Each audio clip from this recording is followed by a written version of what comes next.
Krishna Prishthaya Bhutale Srimate Bhakti Vikas Swaminiti Namane Namo Vishnu Padaya Krishna Prishthaya Bhutale Srimate Bhakti Vedanta Swaminiti Namane Namaste Saraswati Devi Gauravani Pacharne Nirvishesha Shunyavadi Paschatya Deshatarine Jai Shri Krishna Chaitanya Prabhu Nityananda Shri Advaita Gadadhara Shri Vasadi Gaura Bhakta Vrinda Hare Krishna Krishna Krishna Hare Hare Hare Rama Rama Rama Hare Hare.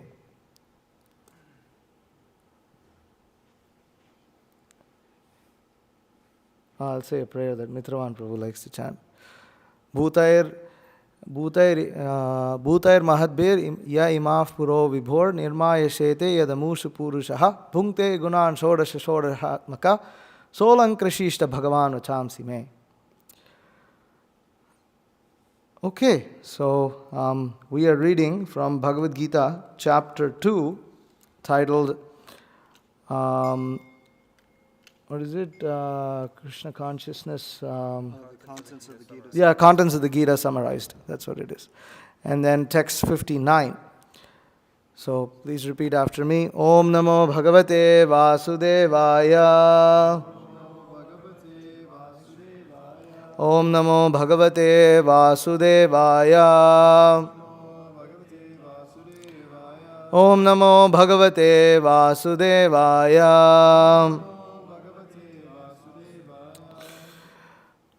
Vishayaha Vinivartante Niraharasya Dehinaha Rasavarjam Rasaha Api Asya Param Drishtva Nivartate. Okay, it's stuck, huh?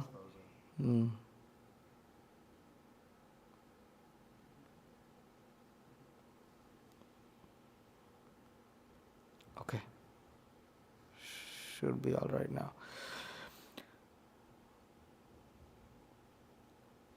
Vishaya vinivartante. Vishaya vinivartante. Niraharasya dehinaha. Niraharasya dehinaha. Rasavarjam rasopyasya. Rasavarjam rasopyasya.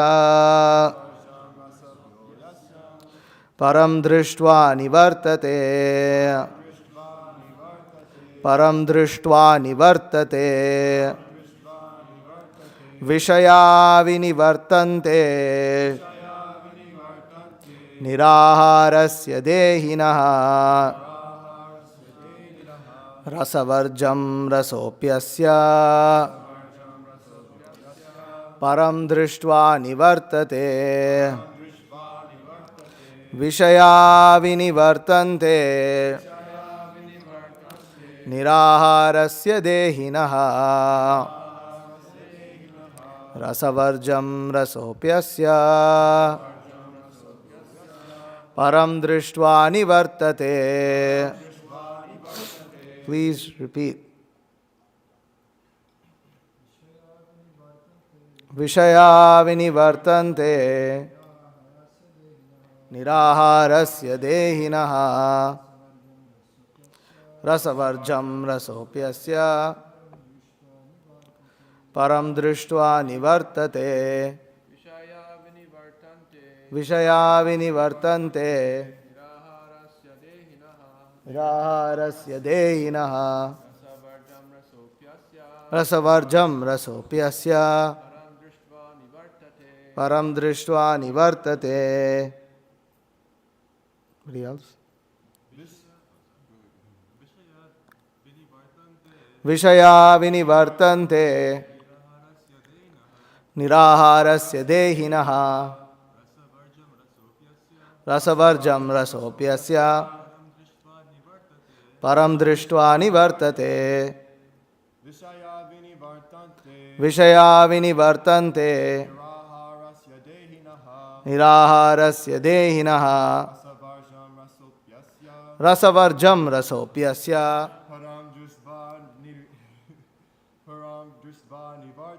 param drishtva nivartate. Okay, Mataji's. Vishaya vinivartante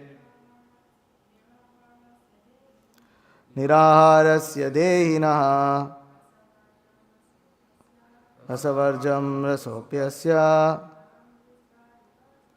param drishtva nivartate. Okay. Vishayaha, objects for sense enjoyment. Vinivartante, are practiced to be refrained from. Niraharasya, by negative restrictions. Dehinaha, for the embodied. Rasavarjam, giving up the taste. Rasaha, the sense of enjoyment. Api, although there is. Asya, his. Param, far superior things. Drishtva, by experiencing. Nivartate, he ceases from. Translation purport by His Divine Grace A.C. Bhaktivedanta Swami Srila Prabhupada. The embodied soul may be restricted from sense enjoyment, although the taste for sense objects remains.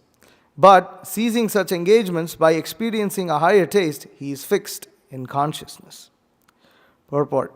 Unless one is transcendently situated, it is not possible to cease from sense enjoyment.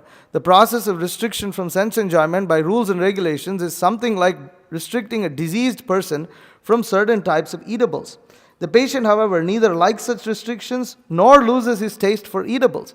Similarly, sense restriction by some spiritual process, like Ashtanga Yoga, in the matter of yama, niyama, asana, pranayama, pratyahara, dharana, dhyana, etc., is recommended for less intelligent persons who have no better knowledge.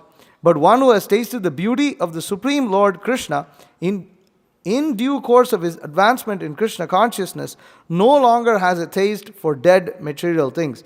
Therefore, restrictions are there for the less intelligent neophytes in the spiritual advancement of life. But such restrictions are only good until one actually has a taste for Krishna consciousness. When one is actually Krishna conscious, he automatically loses his taste for pale things. Om Ajnanatimirandhasya Jnananjana Shalakaya Chakshurun Militam Yena Tasmai Shri Gurave Namaha Shri Chaitanya Manobhishtam Stapitam Yena Bhutale Swayam Rupa Kadamakyam Dadati Swapadantikam Vandeham Shri Guru Shri Utav Padakamalam Shri Gurun Vaishnavamscha Shri Rupam Sagar Jatam Sagana Raghunathan Vitam Tam Sajivam Sadvaitam Savadhutam Parijana Sahitam Krishna Chaitanya Devam Shri Radha Krishna Padan Sahagana Lalita Shri Vishakhan Vitamscha. He Krishna Karuna Sindho Dina Bandho Jagatpate Gopesh Gopika Kanta Radha Kanta Namostate Tapta Kanchana Gaurangi Radhe Vrindavaneshwari Vrishabhanu Sute Devi Pranamami Hari Priye Vancha Kalpatarubhyascha Kripa Sindhu Bhevacha Patitanam Pavanebhyo Vaishnavebhyo Namo Namaha. Jaya Shri Krishna Chaitanya Prabhu Nityananda Shri Advaita Gadadhara Shri Vasadi Gaura Bhakta Vrinda. Hare Krishna Krishna Krishna Hare Hare Hare Rama Rama Rama Hare Hare. Vishayavini vartante niraharasya dehinaha rasavarjam rasopyasya param drishtva nivartate. The embodied soul may be restricted from sense enjoyment, although the taste for sense objects remains. But ceasing such engagements by experiencing a higher taste, he is fixed in consciousness. Ethan, you're blocking two people behind you. Maybe you can come, we'll move a little bit this way.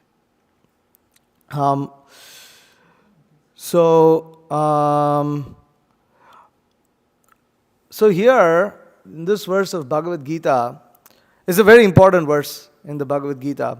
And it really describes the methodology of Krishna consciousness. The methodology of Krishna consciousness,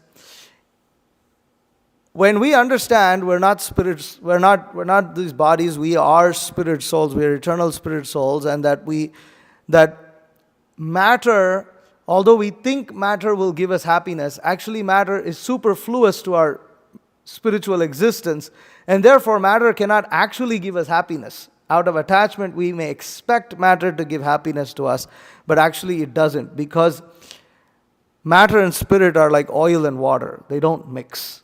They may stay on top of each other, but Ultimately, matter and spirit are two completely separate things. So, in spite of understanding that, and in spite of understanding the fact that, well, to become liberated, I need to lose taste for material enjoyment, in Krishna consciousness, the emphasis is less on restraining ourselves from sense enjoyment as much as it is upon associating with devotees, taking prasadam, chanting the holy name of the Lord. Because in Krishna consciousness, we understand this, that although the embodied soul may be restricted from sense enjoyment, the taste for sense objects remains. And this is the point, and Srila Prabhupada is giving a very nice example in the purport. He says how a diseased person, for the sake of him becoming better, feeling better, becoming cured from his disease, may be restrained from eating certain things. Anybody who has had the misfortune of having malaria or jaundice, malaria especially, you're not supposed to eat one thing. Does anybody know what you're not supposed to eat? You have malaria? Of course sweets, but there's one difficult thing to not eat. Salt. You're not supposed to take salt. As far as my memory goes right. And it's very difficult to eat without salt. You have to eat saltless food. Whatever you take, however palatable it might be, if it doesn't have salt, it's not going to take. You can make the most like opulent, like paneer, like sabji with curd and cashews and all kinds of like rich items, and have nice, throw some deep fried vegetables in there and make this really, really tasty, dish. If it doesn't have salt, it will be basically tasteless, more or less tasteless. So, anyways, when you're and plus when you have malaria, you're not allowed to eat anything that's fried either. So if you have something that's fried, maybe if it's not salty, you could take it. You're not supposed to take spice either. So basically, you just have to have boiled stuff without salt in it. It's very, very difficult. It's very difficult. But eating salt when you have malaria can actually endanger your life. It's that bad, because I think something is weak. Maybe the liver is weak or something. It cannot handle salt at that point in time. It's very So now the person who has such a problem will feel very, very miserable. He'll feel very miserable. And as Prabhupada is explaining over here, that the patient, however, neither likes such restrictions nor loses his taste for eatables. So the other processes of yoga, where one is forced to restrain for some time one may hold up just like one is holding one's breath, but eventually one goes right back. And in fact, in this regard, this also comes in regards to sin, right? People, they going to, for instance, in India, to go and bathe in the Ganga is a huge thing. Everybody takes pilgrimage to go and bathe in the Ganga or go to different holy places. Why? Because they have to eradicate their sins.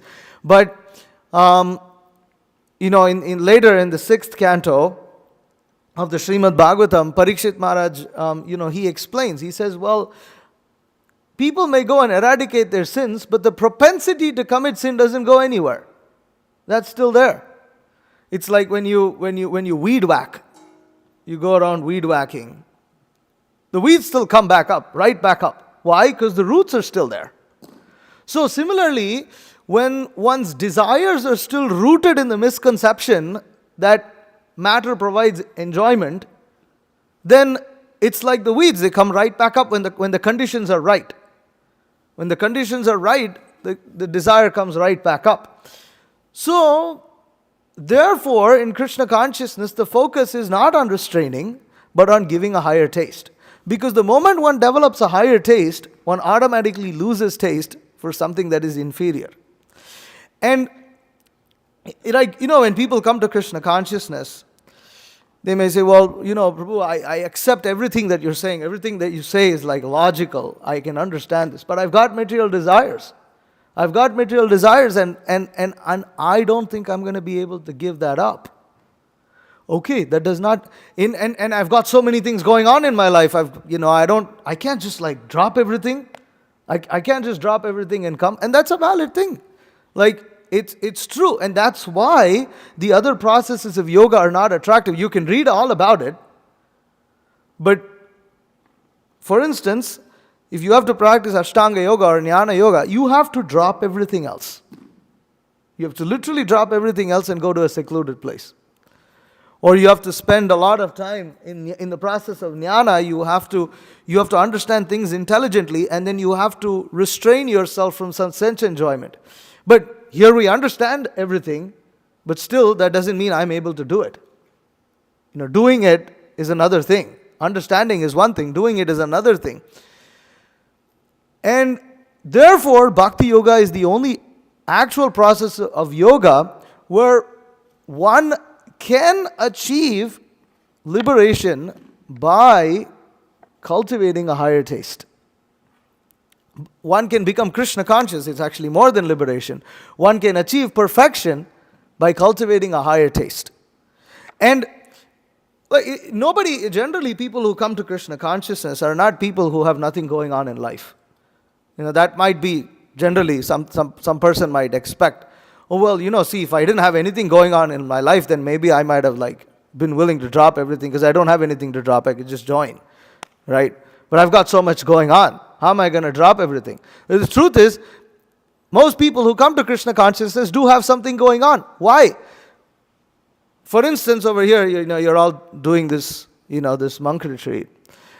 And how many you had yesterday? You had one class in the morning, then you had another class on the hike, and then you had one reading session. And then there was more talking going on in the back over there. Now, if you think about it, you had almost 3-4 sessions of talking philosophy or talking stuff. It wasn't that you just came here for the food. Okay, I ate and then I went and slept. Or no, it's not like that. We didn't play ping pong or something like that. We didn't have a basketball match or something like that to make it a little fun. Churches have to do things like that. Otherwise the youth don't come. They don't come because what? When you have to have some wrestling match, and then all the people sit around watching the wrestling match. It happens in the mega churches. And they have a whole. It's like their auditorium wrestling stadium is probably more decked out and hooked up, than maybe a regular, school auditorium or something like that. So we didn't do any of that stuff. That means there's a higher taste. You can consider yourself. How many rounds did you all chant? How many rounds did you chant today? 11. You? 9. That's great. What about yourself? Well, that's still amazing. Can you imagine chanting something, the same thing, let's say 7, right? What's 7 times 108? Anybody good at math? Huh? What? 756. Wow, you smart. Okay, 756. He also said that? That's pretty amazing. Okay, I can't. I'll be frank about that. So, I was good with history. I was not good with math. So, 756. To chant the same thing 756 times. Have you ever done anything like that in your life? No. That shows that there's some taste. This is not artificial. This is reality. It is not something that's it's not fantasy. You can try. Who do you like? Who do you love the most? Anybody? You like your famous your famous celebrity model or whoever that is. Your superstar, you're a fan of someone. Try chanting. Try chanting that. Try doing it. Forget 756 times. Just do 250 times. You'll die. It's so you cannot do it. That shows that this is not an artificial imposition. It shows that it's not an artificial imposition. Our mind may sometimes revolt, but it's a fact. We're doing this every single day. It's not normal. And guess what? You didn't just chant that 756 times. We were also singing it in the kirtan. This is not normal. This is not normal. This is proof in tasting. You know, the proof of the pudding is in the tasting. So this is tasting. So in Krishna consciousness, this is the emphasis. This is the emphasis to give that experience. But then we have to not stop, because when we stop, we go right back. And even when we are continuing, it's not that immediately, just because I chanted Hare Krishna, all my material desires are gone. No, we've got material desires. We've got plenty of them. And they're not going anywhere anytime soon. Therefore, we associate. But one should not be envious of the principle. See, there are two kinds of people who, there's one kind of person who understands that he's got material desires. He's got all this, desires. He knows, oh well, I know this is actually going to bring me a lot of suffering, but I still fantasize about it all the time, and I can't help it. Okay, there's that kind of person. But I do hope to someday, overcome this. I have a desire. I do realize I want to go back home, back to Godhead. I don't want to continue this miserable material existence. But right now, I'm just not there yet. That's one kind of person. The other kind of person realizes that if he were to accept the philosophy of Krishna consciousness, even if he doesn't take up to Krishna consciousness fully and seriously at this very point, someday he's going to have to come to the point of surrender. And that freaks him out. Because he's smart enough to understand that. He's intelligent enough to understand that. Because why? Because people who came here, like you all sat and attended all these classes, it's because you're intelligent. You have some level of intelligence. You're not, there are people who cannot sit through these things. They cannot, like we're sitting over here, they cannot sit here. They got to do something. It's like they can't sit. It's like, they'll walk around like 5 times. It's like they cannot hold themselves to hear. And people who are like yourselves also have something naturally going on in life. I mean, otherwise, it's not that, because you are able to be somewhat productive. And because you're productive, you've got something going on in life. And these are the kinds of people that generally come to Krishna consciousness. It's anybody can come, but we're talking about the likelihood of people who generally come. So we're not the only persons who have something going on in life and still want to practice Krishna consciousness. It's kind of like the point I'm trying to come to. We're not the only people. It's Krishna consciousness is not practiced by people who have it's not. Although there can be people who have nothing going on in life and come to Krishna consciousness and take it right away, most people are not like that. Because we're preaching with books, we're explaining philosophy, we're seeking classes. This appeals to those with some intelligence. Not with people who are just after just the gross forms of sense enjoyment, such as money or sex or drugs or something like that. So, the point is, such intelligent people, when they understand the philosophy of Krishna consciousness, they understand that surrender is an inevitable thing. It may happen now, it may happen later, it could happen in another lifetime. But if I were to practice this Krishna consciousness and accept it, that's where I'm headed. And that does not sit with them well. That doesn't sit with them well. Why? Because the thought of surrendering oneself to Krishna, because we are averse to that principle, is the reason why we are in this material world. We are envious of surrendering to Krishna. We do not want to surrender to Krishna. Because if one wants to become Krishna conscious, at some point of time, one has to completely give up all of one's own kind of desires. Like Srila Prabhupada once, there's this famous saying, Christian saying, I don't know if it's from the Bible, but it says, Thy will shall be done, not mine. Something on these lines. Maharaj quoted it recently also. And I don't know if anybody knows the exact phrase, but it's similar to this. Srila Prabhupada, he said, well, that's good that the devotee recognizes that the Supreme Lord's will be done, not one's will. But a higher stage is to not have a separate will. Is that one's will, one's desire is the same as Krishna's desire. There is no separate desire. In that sense, the devotee and Krishna are one in desire. And so that means surrender. That means surrender. That requires surrender. And it requires a level of intimacy, and that's what Krishna consciousness achieves. That's what love does. Love means that there may be different tastes or things like that, but ultimately in desire, the lover and the beloved are one. They're one. Therefore, they feel it at heart, we're the same. We're the same. You're in my heart, I'm in your heart, and we're all tied up. It's like, but actually in the material world, that never happens. That never happens in the material world.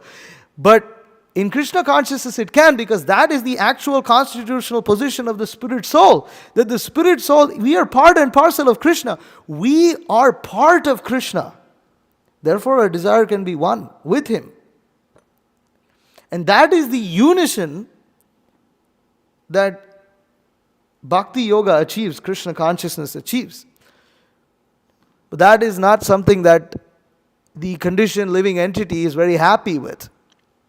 And when he becomes envious of the principle, then he comes up with all these kind of other philosophies whereby you can push Krishna consciousness or something like that. Will say this is like, that's your perspective, this is my perspective, this is that philosophy, this is this school of thought and that school of thought and this and that.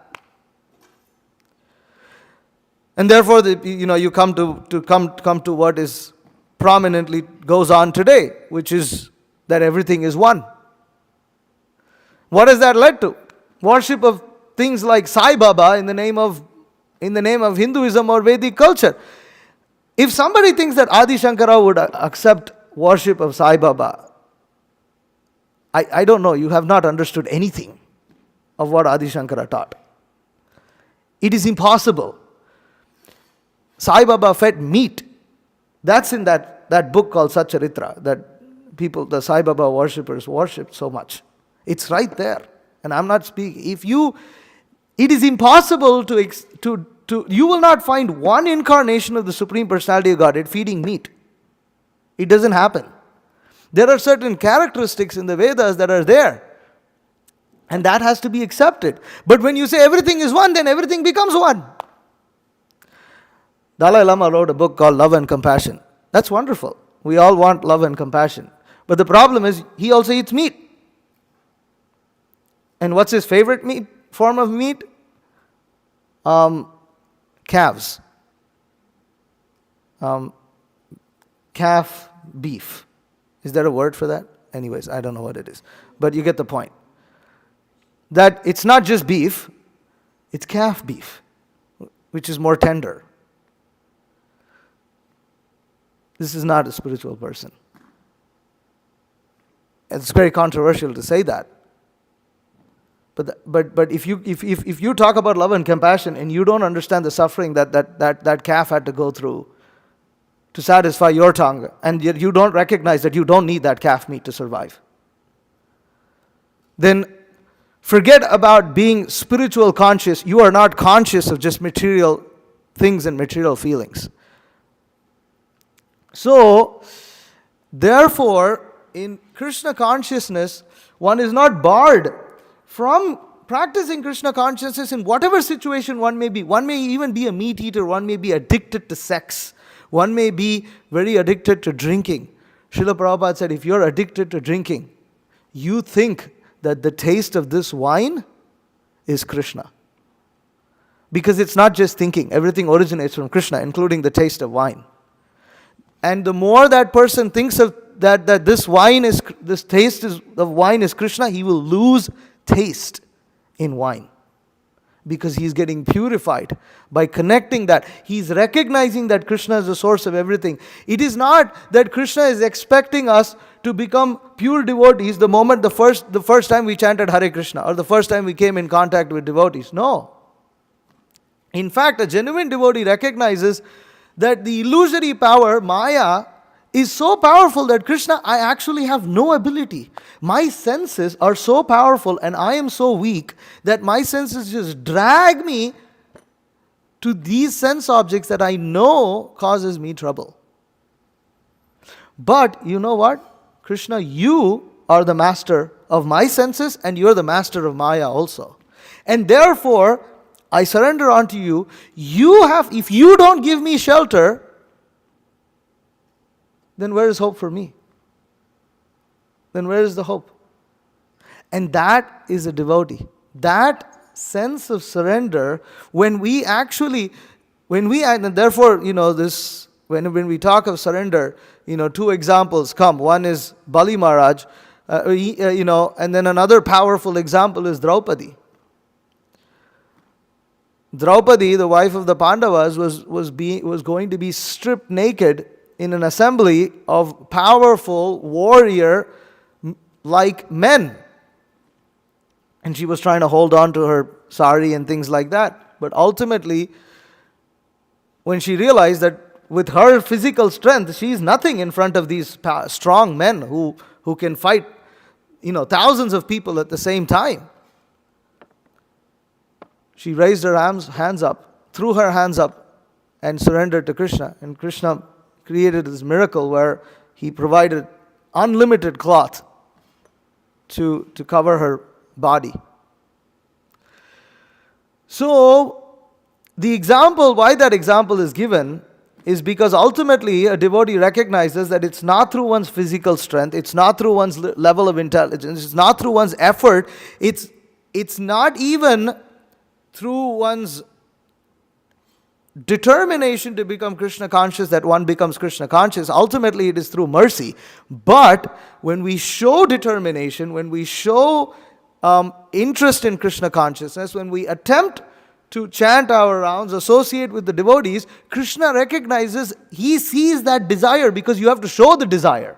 If you're desirous of doing something, I want to make a lot of money. Okay, what are you going to do in life? I'm just going to sleep. Now, how are you going to make money? You have to show. Just like, a child, may want to lift something, may want to carry something, but is incapable of doing that. But when the child shows the desire and it expresses that desire, I want to lift this object up, but it's too heavy for it to lift. Then the parent, seeing that desire of the child, helps lift that object up. And then, in fact, in order to make the child happy, he says, "You're so strong, you're so powerful. Look what a big boy you are." And something like that. And the child feels happy. But the point is, the desire has to be expressed. So when we express our desire to be Krishna consciousness, automatically we become qualified to practice it. When we sincerely express our desire to overcome our material, shortcomings, overcome our misgivings, overcome our attachment, then Krishna gives us the strength, he gives us the taste by which we can overcome that. And that is the process of Krishna consciousness. And therefore, it is very, very important to understand that one needs to have the desire. If one does not have desire, nobody can help anybody. There's nothing you can do. They may be very intelligent, this, that. If you do not have desire, immediately you become disqualified. But if you have desire, in spite of how many ever disqualifications you have, and when you're practicing the process of Krishna consciousness, you may slip, you may fall, you may commit mistakes, you may become bewildered. But still, the devotee has to at the least be willing to associate with other devotees, express one's heart, It's like, Prabhu, I don't know. I mean, like, I'm really confused. I'm bewildered here. I don't know if Krishna exists or not. Like, what if he doesn't exist? What if this is all just a cult? But at least if he expresses that, then the other devotee, like, breaks it down. It's like, well, it's like, well, okay, you don't know if Krishna exists or not. Can you chant a mantra for 756 times? Can you chant anything for 756 times? Is that something you can explain? No. Is there any point of time in Krishna consciousness that you felt a bliss that's come from within your heart? That wasn't something that you had that you had tried to gather through your senses, but it actually came from within. Maybe that kirtan or that eureka moment when in a class where it just like suddenly everything just made sense. Or just reading this book and just realizing that this is something just completely out of this world. Or that morsel of prasadam, that when you eat prasadam, there's something about this prasadam that is different to just normal vegetarian food. Is there nothing like that we have experienced? Definitely each and every one of us are here because there is something like that. Otherwise, there is no reason why we are here. We all had so much going on in our lives before we came here. And there's so much more that we can be doing. But instead, we are choosing to be here. This is reality. Okay. I don't know that two-armed, blue boy holding a flute, standing on the under a kadamba tree in Vrindavan. I don't know that. That may be too far-fetched for me. But this much I understand. Srila Prabhupada would say that he said, even if you don't accept anything of Krishna consciousness, one thing you can see, devotees live a happy life. Devotees live a happy, comfortable life. There's a recent, and devotees are clearly taken care by Krishna. Even though they may not be, as strict as following maybe some other, still you see, devotees are taken care. And that is reality. And Prabhupada said, at least we have good food, we have good association, we have a nice place to live. And the process is nice because we just sing and dance every day and we share this knowledge with others. It's a happy life. Definitely, at least personally speaking, this life is so much more happier to me than what I was before. Not that I was necessarily depressed or extremely unhappy. I mean, I wasn't taking pills, depression pills or something like that. But clearly this is something else. That is the higher taste. That is the higher taste. At least this much one should be, able to recognize. If one is so much bewildered that one has lost one's senses that one can't even recognize this, then what to do? Then at least if you're in the association of devotees, someone will, someone's like, what's wrong with you? Hello? Are you sane or insane? You're talking like a madman right now. So that higher taste, this is very, very important. And that higher taste comes in the association of devotees. It will not come otherwise. In association of devotees is everything. Even if one is not chanting, if one comes regularly to the association, one will begin chanting. One is not reading, one comes to association, one will begin reading. Everything comes in association. And if you leave association, that chanting and reading and etc., that can wither and go away. Unless one is very strong. It's very difficult generally. So as Srila Prabhupada writes here, he says that therefore restrictions are there for less intelligent neophytes in the spiritual advancement of life, but such restrictions are only good until one has a taste for Krishna consciousness. When one is actually Krishna conscious, he automatically loses taste for pale things. So, when the least we have to do is we should have desire that I need to become Krishna conscious. If we don't even have that desire, or we have to have a desire, I want to become liberated from the cycle of birth and death. I do not want to be born again. The cycle of birth and death makes sense. And I don't want to be born again. Because one thing I know is real. I can pinch myself. I know that I exist. And if you don't accept karma, that you cannot explain anything in this world. Except by just saying that it's all chance. Or by saying God created that way. But then why did God create it that way? You can't explain. So karma is an inevitable fact. You can't, and then if there's karma, there's rebirth.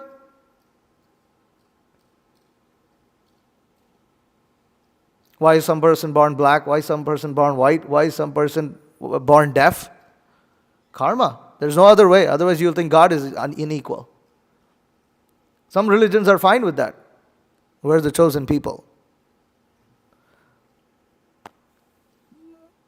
Not very convincing. So, karma is real. If karma is real, then reality is also to get out of that karmic cycle. So, if one is at least that much serious, then one will be serious to associate with devotees and practice Krishna consciousness. The point I'm trying to ultimately make is that there is a higher taste here. There is a higher taste that each and every one of us are experiencing here. Right now. This very minute. And this is the only reason why we're here. Otherwise, none of this makes any sense. None of this makes any sense. So the purpose of Krishna consciousness is to increase that higher taste. Okay, we're materially attached. We have so many desires. Okay. Why can't we spare some time to come and participate in kirtan? What is the loss? Why can't we come and participate, associate with devotees, and take some prasadam? Why? Because they're saying some unpleasant things about material life. Well, if you're so determined to practice your sense gratification, then do it and also associate with devotees, and we'll see who wins. Well, ultimately Krishna wins. Krishna always wins. You know, there's one team that never loses, and that's the Vasudhaiva Kutumbakam. It's the family of Krishna. Krishna and his team, they always win. Because you know what? Krishna rigs the game because he sets the rules. And he changes the rules according to whatever facilitates the pastimes for him and his devotees. Whatever increases their love, Krishna will twist their... You think, oh, material life is like this, mind is like this, Maya is like this. All those rules, Krishna set it. Krishna set all those rules. He can change those rules if he wants to. And he's done it. That's the whole Srimad Bhagavatam. He can change those rules. So our only duty is to at least associate with devotees, accept Krishna consciousness, accept that Krishna is the Supreme Personality of Godhead, and accept that surrender unto Him is something that the conditioned living entity has to come to at some point of time. If we become favorable to the principle of surrender, we become qualified to that surrender also. And the process is nothing but bliss. Therefore, Krishna says in the Bhagavad Gita in the end, Sarva dharman parityajya mam ekam sharanam raja. Give up all kinds of dharma, give up all this hogwash, give up everything and surrender unto me, accept me as the only truth. And then Krishna says, Aham tvam sarva papebhya mokshayishyami. If there is any sin in this, I will take care of it, don't worry. Ma suchaha, do not fear, do not lament, do not become perturbed. Do not fear, because that is what is holding us back. We have fear. Krishna says, do not fear. I personally have experience in Krishna consciousness that even some simple, silly desire that I've had, like some silly desire of wanting to go and visit some place. I had a desire that I wanted to drive cross country in the United States. Okay. I'm a brahmachari, Krishna conscious. I have this desire. I want to drive cross country. But I'm not going to go and screw my life over or give up Krishna consciousness to artificially try to fulfill that. But at the same time, unfortunately, and although I don't act upon that desire, I know that desire was kind of lurking there in the shadows. It was just sitting there, and I wasn't, it was there. I had that desire. Go to cross country. Why drive cross country? What pleasure is there in that? Nothing but what to do. Mind is attached, some silly thing. Krishna fulfilled it. Now I don't want to do that because I already did it. And I was like, oh, whatever. I'm not going to drive cross country again. But I did. So I had that desire. I have so many silly desires like this. Someday, I would desire, it'll be nice to have something to eat. And then voila, 1 week later, someone makes that. Because Krishna fulfills desires of a devotee. But the surrender aspect, where does that come into play then? Surrender aspect is, he does not give up Krishna consciousness to fulfill that desire. And then what Krishna does, he fulfills that desire in a way that doesn't affect our Krishna consciousness and also makes us lose interest in that desire. It's not always that Krishna just robs a person, just, wrenches that desire out of his heart and makes, it's not like that. It's not like that. Krishna is not cruel. He's a person. He's our loving. If there is anybody who loves, Krishna says in Bhagavad Gita, what is that?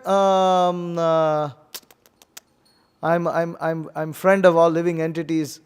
There's Suhridam Sarva Bhutanam, but then there's also Gatir Bharta Prabhu Sakshi Nivasa Sharanam Suhrid. He says, Gatir, I am their very destination. Gatir, I am their their very life. Gatir Bharta. Let me actually pull up the verse because I'm going to look it up. Anybody knows the verse number? A little difficult one. Gatir Bharta. Mahotsav was here, he would tell me. Okay, 9:18. All right. So, Gatir Bharta Prabhu Sakshi Nivasa Sharanam Suhrit Prabhava Pralayasthanam Nidhanam Bijam Avyayam. I am the goal, I am the sustainer, the master, the witness, the abode, the refuge, and the most dear friend.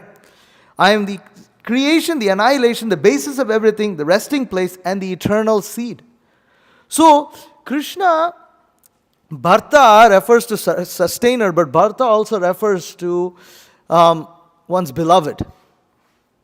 When one is beloved, Bharta is also a word for husband, actually, because he's the sustainer of the wife. But Bharta is not just husband, but it's more like, my very beloved, person who is sustaining me. So that Bharta word refers to a level of intimacy where one feels one is sustaining. So so Krishna sustains the very life of a devotee, and therefore the devotee's feelings matter to Krishna. It's not that Krishna doesn't care about the devotee feelings; he only cares about himself. He's some narcissistic, person sitting on some throne. No, Krishna cares about the feelings. And guess what? Krishna is so compassionate. He's the most compassionate person that even though we're not pure devotees, even though we don't love Krishna the way that his pure devotees in Vrindavan or like Srila Prabhupada or all these great acharyas love him, still our feelings matter to Krishna. Believe it or not. That is mind-blowing. Therefore, each and every one of us are here. So, Krishna consciousness is a path of bliss. Only the most envious cannot take up to Krishna consciousness. It's very unfortunate. And we may have some traces of that envy in our heart. But at least we must express desire to want to become Krishna's devotee. And when we associate with devotees and we express that desire, Krishna takes care of things. So I'll stop here. Thank you very much. If there are any questions or comments, please feel free to ask.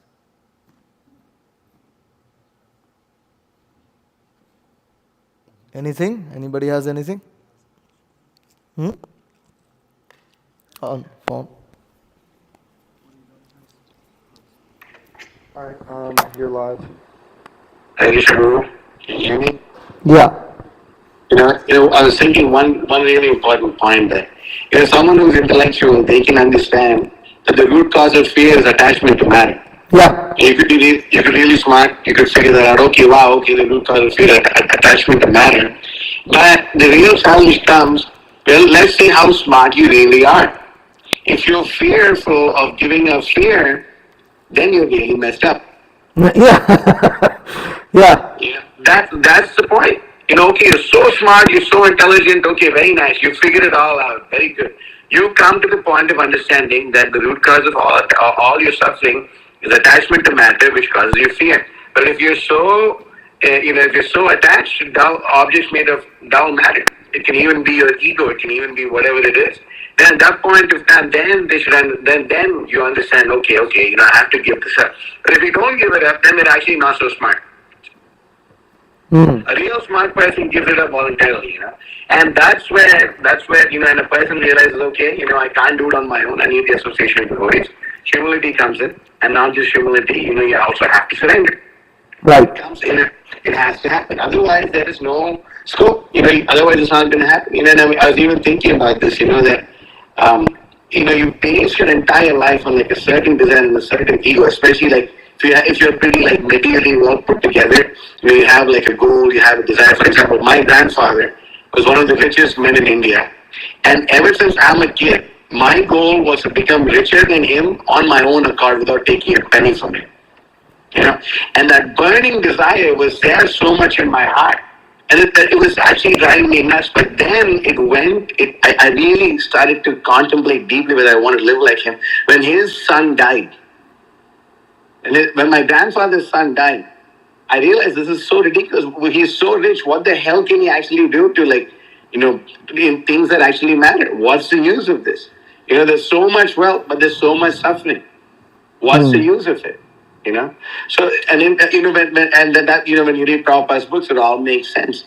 And then, it's so crazy. I was thinking I could go to a restaurant and spend so much money and buy all this other food. But I remember one of the first places of prasadam that I had in New York City. You're talking about malaria, people not eating food without salt. It literally had no salt in it. The khichdi had no, and I ate it. I was thinking, wow, this is so amazing. This tastes so well. And I was thinking, bro, am I crazy or what? This thing has no salt in it. What the hell am I eating? But but then I just think, oh, can I have another place? Like, really, one other place? Yeah. And I just kept eating. I was thinking, wow, this is really amazing. You get a higher taste. It's genuinely there. It's like not like, oh, the Hare Krishnas have like a secret ingredient that grows in their backyard or something. No, it's a devotional service, It's devotional service. So an intelligent person will consider all these things. Are you going to shy away from the challenge or be a man and take it up? That's the real question. Not this, not that. That's where, it really, that's what it really boils down to, Yeah.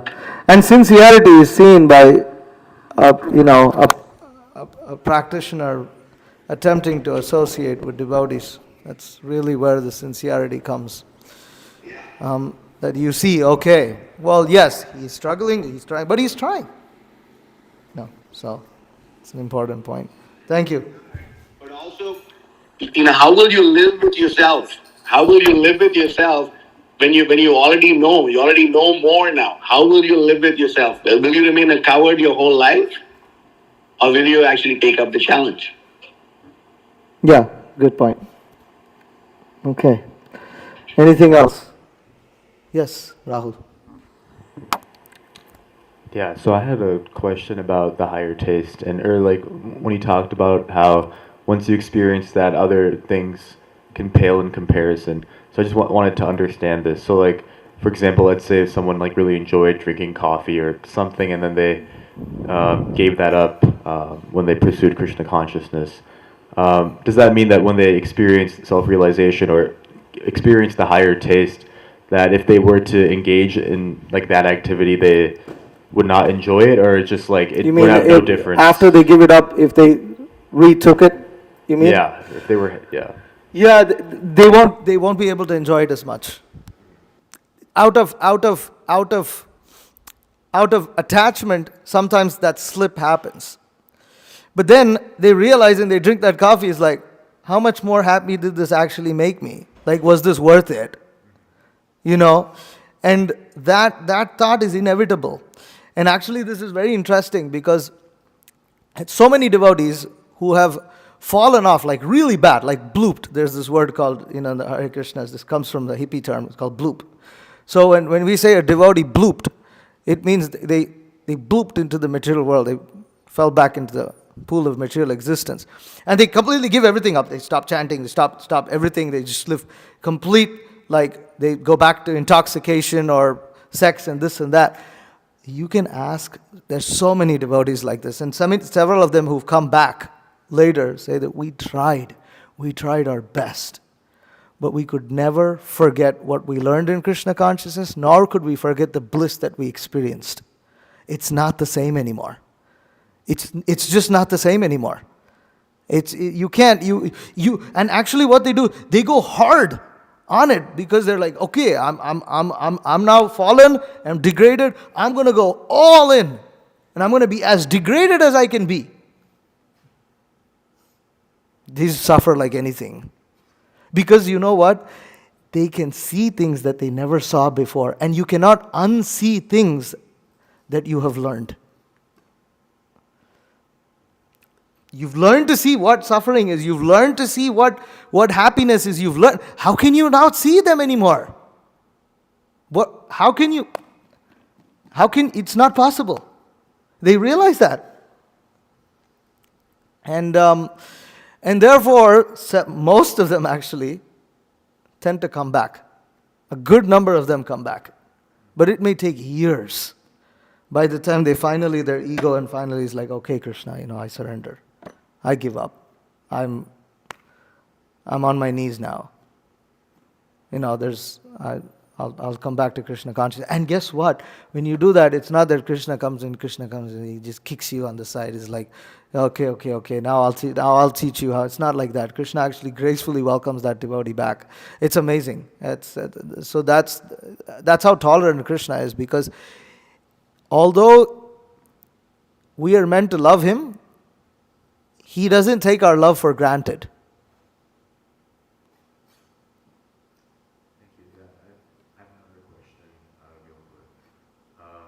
So, or another thing I was like curious about or trying to understand. So, like with the idea of like fear of death or anxiety and things like that, when one experiences Krishna consciousness or like the higher taste, does things like that also go away? Like for example, if you're going about your day and like you're about to get into a car accident or simple things like that, right?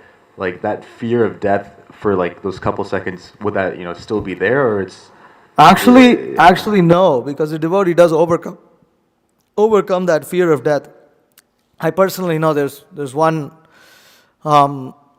senior Prabhupada disciple that we know. Several of the devotees know here. Her Grace Kamalini Mataji. She's been a lifelong book distributor. She's been practicing Krishna consciousness for 45 years, something like that. She joined full time as a young girl in Krishna consciousness. Then she married a devotee husband who's also a disciple of Srila Prabhupada. She went through her ups and downs in her Krishna consciousness.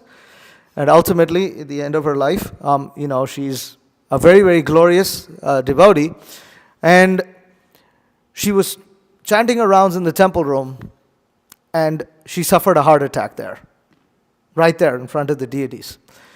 And immediately on the spot, and other devotees recognized that she was starting to exhibit symptoms of a heart attack. She's old, she's elderly. And right there, she was discouraging the devotees, don't take me to the hospital. I'll die right here. The deities are here. This is in the temple room. I'm surrounded by devotees. This is the best way to die. Let me die right now. Because the devotee knows he's going to die. Like, with this body is going to fall off. This body is going to fall off. She was there. Anyways, the devotees convinced her, took her to the hospital. And she was like, I'll go to the hospital if on one condition, you will bring books that I can distribute to the doctor and nurses. Even at the moment of death, she is thinking, I will carry these books of Prabhupada and I will give them. This is not normal. And she goes to the hospital. The doctors save her. She's, there's something that's blocked, and then they clear that blockage, in the heart and this and that. And then they tell her, we're going to give you some medicines. These medicines, you have to continue taking them for the rest of your life. If you do not continue taking them, you will suffer heart attack again. Now, she personally, for years, she has completely, shunned allopathic medicines, modern medicine. She's only taken like herbs and tinctures and things like that. She would not take. And she's like, I could take this medicine and survive, but I never liked taking these things. So I'm probably not going to take them. And anyways, I'm going to die of a heart attack, so what? And when we related this to Bhakti Vikas Maharaj, he immediately said she's overcome the fear of death. Because she's not trying to survive. She accepts that death is inevitable, and what she's focused on is like, I want to go back home, back to Godhead. I'm done. I've done enough in this life. In this body, I've done enough. It's time to go. Because a devotee knows his next destination. He's not, for those, the fear of death happens because people who think that this is it, my whole life is finished, what am I going to do? My wife, my kids, my wealth, my property, But a devotee is not thinking like that. He thinks, anyways, this was all supposed to go. All right. Next destination. Krishna, where are you taking me? It's not easy. But we have seen devotees like that, who have overcome that fear of death. And this is an example. So, Thank you. Hare Krishna. Anything else? Yes, Chandanacharya Prabhu.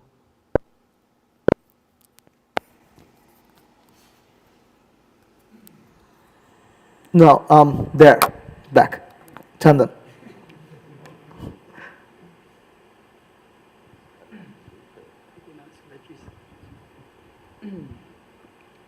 So the important point with that was like, Prabhupada often says, when one comes to Krishna consciousness, the struggle for existence ends. Yeah. So like a devotee is not meant to struggle for existence. There's no struggle for existence because one's real existence is realized already. Right. It's like, the thing is, when you start to realize what is actually going on in devotional service, the situation, Krishna promises in the Bhagavad Gita what the next life of a devotee is. So one who is engaged in devotional service fully and actually with a pure motive, may not be pure at that time, but with the motive to become pure, then we can understand in our next life we'll engage in the same service.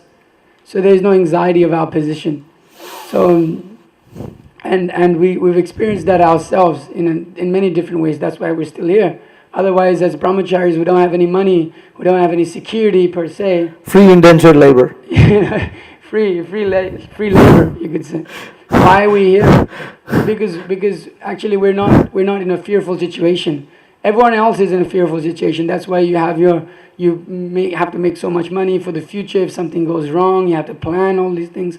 But for us, there's no planning. It's like for a brahmachari, it's just like, what's the plan? Well, tomorrow I get to do this. Tomorrow just another service comes up, I have to do that. That's the plan. Yeah. And so we by practical experience and a level of faith, we're seeing how, we will come up to this level too, that of even death is coming, okay, whatever, anyways, I know where I'm going next. It's like often Prabhupada said, what is the question of darkness when there's light? So when one can see, what is the question of fear?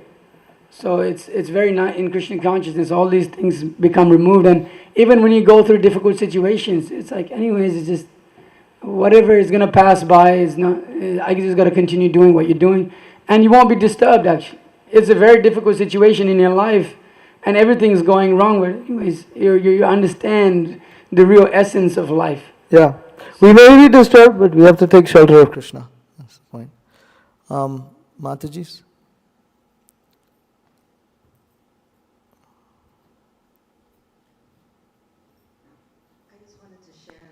Thy will be done. It's a part of a prayer in the Bible. Our Father which art in heaven, hallowed be thy name. Thy kingdom come. Thy will be done. Thy will be done. Yeah, that's right. That's right. That's right. Okay. Other Mataji's? You had something? I'll come back. You were making a point about how, like the devotee, the highest platform is to have the same will as Yes. the Lord. But I was just curious in understanding the will of the Lord.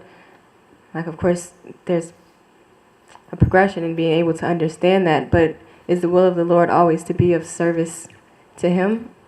And then in that regard, if that is the case, then you have some people who may not quite understand it. So then how do we, I guess, like how can we understand that it's not selfishness of Krishna? Like we know that, but those who aren't devotees may not understand that. But If it's the case that that Krishna's desire, that we have to make our desire one with Krishna's desire. Yeah, and that desire being, of course, because we can understand the desires to serve Him. Well, the understanding is that because we're part and parcel of Krishna, when our desire is one with His desire, we also become happy, we become nourished, we become fulfilled, we become, right now we are thinking our desire, and then Prabhupada would give the example of the hand serving the body or the mouth. The hand has a separate desire than that of the body, then neither the hand is happy nor is the body happy. Now Krishna is independent, therefore if we do not wish to serve Him, He doesn't have any loss, but it is our benefit to serve Krishna. It is our good fortune to be able to serve Him. And so when we make our desire one with Krishna's desire, which Krishna's desire includes everything that will make us happy, satisfied, fulfilled, ecstatic. That also we have to understand. Krishna's desire is all encompassing. It includes whatever is good for us also. Whatever will actually make us happy. Therefore, there is no inebriety, there is no lacking. That's the only way to explain it. Okay. Mataji, Kaili Mataji, you got something? Oh, okay. Nali? Huh?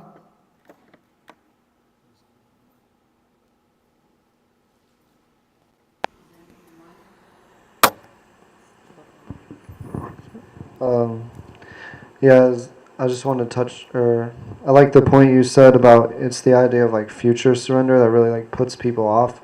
They realize at some point in this path you're going to have to detach from material sense enjoyments and stuff like that. And for me that was really difficult too. Obviously it's like difficult for everyone. Yeah. Everybody has their own sort of mind, however minimal it may seem to you or whatnot. But it's like in the process, you don't even have to immediately surrender. You surrender a little bit by the chanting, and you take the prasad, and you associate. It's actually pretty easy, and gradually you're getting purification. It's a pretty simple thing. Obviously, you understand. It's really simple. You get the full shebang where you understand. Okay, then I have to like get rid of meat eating and illicit sex and these things like that. But honestly, you can start where you're at and gradually go up. And for me, still it was hard to believe. It's like a too good to be true kind of thing. The philosophy's good, the food's good, the association's good. Yeah. And so There's got to be some defects. There's got to be something. For me, I was just I used like the process of elimination. So I was thinking, in this life, okay, it's either you believe in science or you believe in God. Clearly, God is a more logical approach. And furthermore, I was thinking, I came from a Christian background where they believe in one life. And so I analyzed reincarnation. I see that reincarnation gives an equal opportunity to everyone, whether, in this life or in the next life, people are going to get a chance to develop that relationship and achieve perfection. So for me, it was, Then I narrowed it down to these religions that encompass reincarnation. And then what you're dealing with, like what Buddhism and Hinduism and stuff like Yeah, this. pretty But- much Eastern. We were discussing that in the walk yesterday, that you literally deal with the Eastern philosophies only. Right, and so those will make the most sense. But then of those, what gives you the best opportunity to develop that relationship and achieve liberation? And like Krishna consciousness, like Yeah. the clear Yeah, cut winner. And yeah. so Everything else tends to be vague. That's the problem. there's always some. Well, it's vague. You know, I'm here. That sounds beautiful, and everything in between is all vague. Even the goal is vague. Yeah, I mean, so now you can see that, okay, this is the best path, and I may not be able to completely surrender. Most people aren't. I'm definitely not. Still trying to surrender, but I at least know by taking up the process, the bliss that's there, and the purification that comes with it is worth the endeavor. Right. Because if not, I'm gonna come back in the next life as a dog for sure. I know that. I know that. So, yeah. Yeah. All right, Jai. Thank you. Srimad Bhagavad Gita ki Jai. Srila Prabhupada ki Jai. Krishna consciousness ki Jai. Vancha kalpatarubhyascha kripa sindhubhyo cha patitanam pavanebhyo vaishnavebhyo namo namaha.